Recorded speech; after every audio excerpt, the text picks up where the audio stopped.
আসসালামু আলাইকুম। আমি অবস্থান করছি আমার দেশের বাড়িতে। আসলে আমার দেশের বাড়ি গ্রাম অঞ্চল যাকে বলে।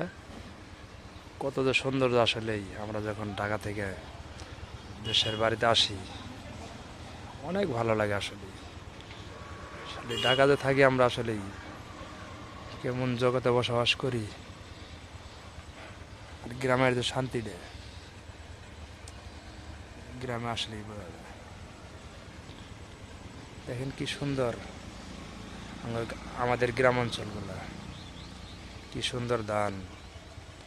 আর আমাদের তো আসলে জামালপুরে ভুট্টার বিখ্যাত। দেখেন এই যে আমার বাড়ি, এই যে ঘর, আর এই যে দেখেন ভুট্টা। অনেক সুন্দর একটা পরিবেশের ভিতরে আসলে আমরা থাকি, আলহামদুলিল্লাহ।